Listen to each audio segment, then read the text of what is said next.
महामहिम राष्ट्रपति जी के अभिभाषण में मुझे बोलने का अवसर मिला है। मैं आदरणीय सभापति जी का धन्यवाद देती हूँ। जहाँ राष्ट्र की विविधता और अधिक उज्जवल होने की बात कही गई है, वहीं देश की एकता मजबूत और अटल होने की भी बात करी गई है। हम सभी सांसदगण इस बात को मानते हैं, इस बात से सहमत है।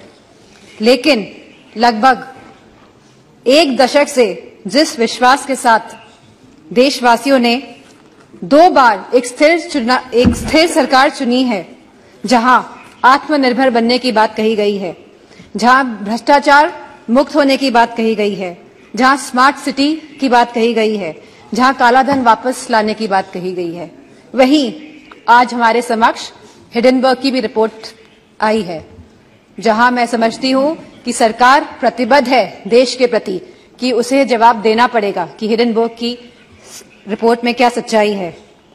जहां हमारे किसानों ने 2014 में ये आस जागी थी हमारे किसानों की कि ये आप लोगों ने विश्वास दिलाया था कि उनकी आय 2022 तक दुगनी हो जाएगी।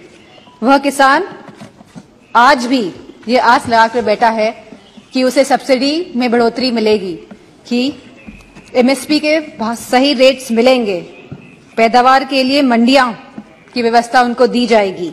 एक समय ऐसा था जब किसान विश्वास के साथ आपकी तरफ देखता था। वही किसान आज निराशाजनक आंखों से आपकी तरफ देख रहा है।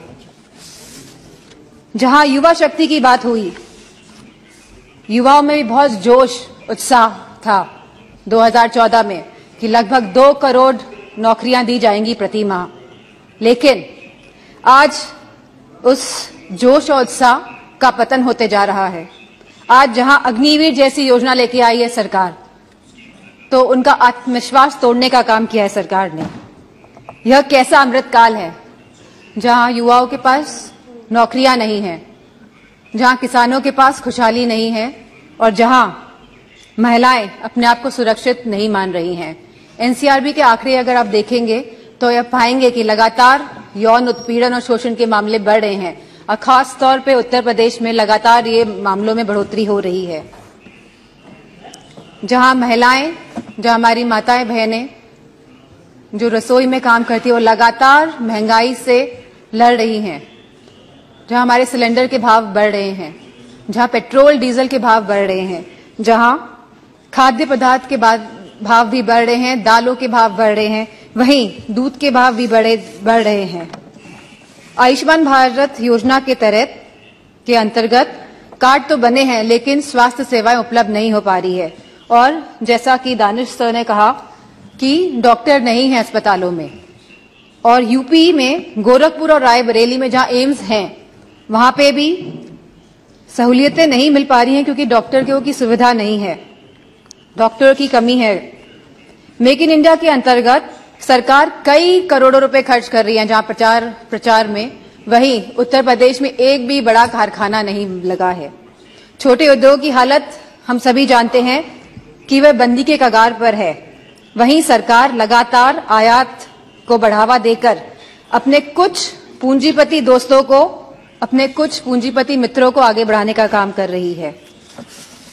जीएसटी के नाम पर जहां बड़े बड़े उद्योगपतियों पे ईडी, सीबीआई और पॉलिटिशियंस पे भी छापे मारे जा रहे हैं, वहीं जीएसटी के नाम पे छोटे व्यापारियों को भी तंग किया जा रहा है। वहां पे भी लगातार छापेमारी की जा रही है। इन्वेस्टमेंट और इनोवेशन के नाम पर जहां पे लगातार एमओयू साइन हुए जा रहे हैं, करोड़ों करोड़ रुपए के एमओयू साइन हो रहे हैं स्पीकर साहब, लेकिन एक भी इन्वेस्टमेंट धरातल पे नहीं उतर रहा है।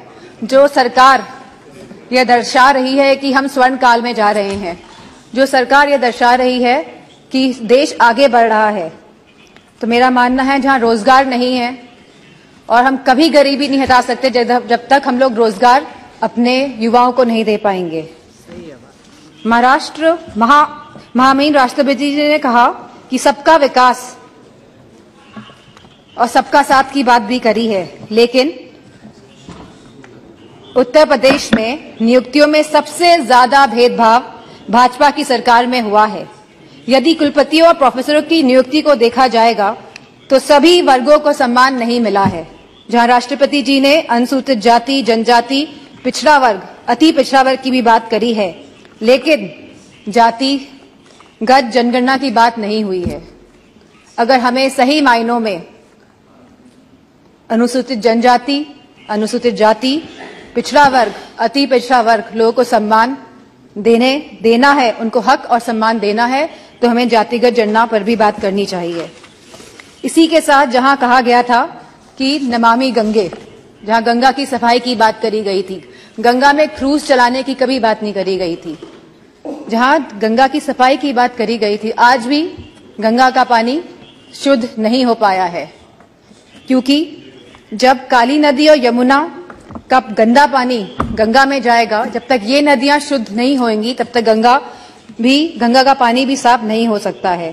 तो मेरा मानना है कि सरकार संवेदनशील नहीं है इन मामलों को लेके, और जहां सरकार कोविड की बात करती है, अपनी पीठ दबाती है लगातार, वहीं पे हम सभी जानते हैं कि कोविड में क्या स्थिति हुई थी भारत की। जहां सरकार ने एक तरफ कलकत्ता के चुनाव कराए थे, वहीं उत्तर प्रदेश में भी देखा गया था कि सरकार परिजनों को जलाने के लिए लकड़ी तक उपलब्ध नहीं करा पाई थी। तो मेरा मानना है कि जो आप स्वर्ण भारत की बात कर रहे हैं और आने वाले 25 सालों की बात कर रहे हैं, आप बीते हुए एक दशक की बात नहीं कर रहे हैं, जहां आप लगभग 10 साल का आप अपना टेन्योर, अपना काल खत्म करने जा रहे हैं। लेकिन आप जो आगे की बात कर रहे हैं और 2014 की पहले की बात कर रहे हैं, लेकिन आप अपने दशक की बात नहीं कर रहे हैं। तो इन्हीं शब्दों के साथ मैं अपनी बात को खत्म करना चाहूंगी और आदरणीय स्पीकर साहब को धन्यवाद देना चाहूंगी। धन्यवाद। Next speaker Shri Nishikant Dubey ji.